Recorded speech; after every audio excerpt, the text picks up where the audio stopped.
இது 100 ஆண்டுகள் பழமையான வரலாற்று சிறப்புமிக்க ஒரு பாலம். இது பிரிட்டிஷ் ஆட்சி காலத்தில் கட்டப்பட்ட ஒரு ரயில்வே இருப்பு பாதை. 1926 இதுக்கு அடிக்கல் நாட்டப்பட்டுச்சு. அப்படி பார்த்தா இப்போ 2026 சரியாக இந்த பாலம் கட்டப்பட்டு 100 ஆண்டுகள் ஆகுது. இரும்பு தான், ஆனால் எவ்வளவு ஸ்ட்ராங்காக இன்னும் நிற்கிது பார்த்தீங்களா? அவ்வளவு கடினத்தன்மை வாய்ந்த ஒரு இரும்பு இது. துருப்பிடிக்காத இரும்பு. இது வரைக்கும் அதில் துருவியே நாங்கள் பார்த்ததில்ல. இது சின்ன வயசில் நாங்கள் குதித்து விளையாண்டு மேலேருந்து ஆற்றுல குதித்து நீந்தி விளையாடுறதுக்கு இந்த பாலத்தை பயன்படுத்தியிருக்கோம். மீன் பிடிக்க பயன்படுத்தியிருக்கோம். எங்களோட ஒரு சிறந்த விளையாட்டு அமைப்பாக இந்த பாலம் இருந்துச்சு.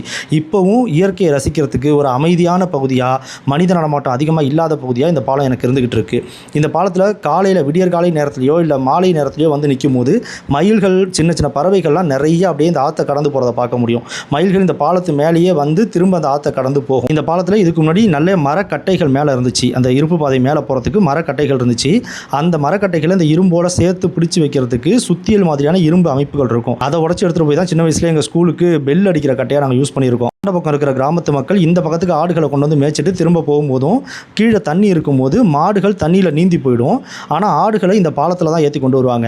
எனக்கு ரொம்ப ஆச்சரியமாக இருக்கும், எப்படி அந்த ஆடுகள்லாம் அந்த 4 கால்களையும் அதில் வைக்கிது. முன்கால் 2 காலையும் கூட பார்த்து வச்சிடலாம். பின்னங்காலையும் அந்த கால் அப்படியே சரியாக ஒரு மரத்துலேருந்து இன்னொரு மரத்துக்கு எடுத்து அந்த ஆடுகள் வச்சு போகும். ரொம்ப ஒரு அற்புதமான காட்சியாக இருக்கும். ஆடுகள் இங்கே தடுமாறினதை நான் ஒரு தடவை கூட பார்த்ததே இல்லை. அப்புறம் காலப்போக்கில் இங்கே குளித்த பசங்கள்லாம் அந்த மரக்கட்டைகளை எடுத்து நீந்தறதுக்கு பயன்படுத்தி அப்புறம் விரவுக்கு எடுத்துகிட்டு போய் அப்படின்னு அந்த மேலே இருந்த மரக்கட்டைகள் போயிடுச்சு. ஆனாலும் அந்த இரும்பு இன்னும் அப்படியே நிற்கிது. அந்த இருப்பு பாதை இன்னும் அப்படியே நிற்கிது. இது மயிலாடுதுறையிலேருந்து தரங்கம்பாடிக்கு ரயில் போன பாதை. அந்த பாதையில் இருந்த மற்ற இடங்களில் இருந்த தண்டவாளமெல்லாம் அகற்றப்பட்டுருச்சு. இப்போ அது வெறும் ரயில் பாதை மட்டும் இருக்குது. ஒரு காலத்தில் ரயில் போன பாதை அப்படின்றது மட்டும் இருக்குது. ஆக்கூர் பகுதியில் ரயில் அடி அப்படின்னு அதுக்கு பேர். அதுக்கு பக்கத்திலே தான் இந்த பாலம் அமைஞ்சிருக்கு.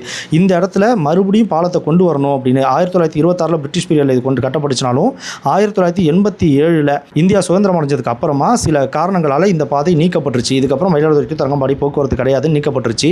இன்னும் இந்த பாலம் மட்டும்தான் இருக்குது. ஆனால் அதுக்கப்புறம் நிறைய போராட்டங்கள் நடத்தப்பட்டுச்சு. மயிலாடுதுறை டு தரங்கம்பாடின்ற இந்த இருப்பு பாதையை காரைக்கால் வரைக்கும் கொண்டு போங்க. அப்படி கொண்டு போனால் திருக்கடையூர், திருநள்ளாறு, நாகூர், வேளாங்கண்ணின்னு மும்மதத்தை சேர்ந்த புனித தலங்களையும் இணைச்ச மாதிரி இருக்கும். அதனால் மறுபடியும் இங்கே ரயில் இயக்கப்படணும் அப்படின்னு போராட்டங்கள் நடந்துகிட்டு இருக்கு. அதுக்கு நிறைய முறை நிதி ஒதுக்கப்பட்டு இப்போ வரைக்கும் அது கிடப்பிலே போடப்பட்ட ஒரு விஷயமா இருக்குது. இந்த இருப்பு பாதையை சினிமாலையும் நீங்கள் பார்க்க முடியும். திரு டி ராஜேந்திர அவர்களோட முதல் படமான ஒருதலை ராகம் படம் ரயிலில் போகிற மாதிரி நிறைய காட்சிகள் அதில் அமைக்கப்பட்டிருக்கும். அது இந்த வழியாக போன ரயில் தான். மயிலாடுதுறை டு தரங்கம்பாடி போன ரயில் தான். என்னை பொறுத்த வரைக்கும் எப்போதுமே இந்த இடம் ஒரு அமைதியான இயற்கை எழு கொஞ்சக்கூடிய ஒரு பகுதி மட்டும் இல்லாமல் எங்கள் ஊரோட ஒரு சிறந்த வரலாற்று சின்னமாகவே நான் இதை பார்க்குறேன்.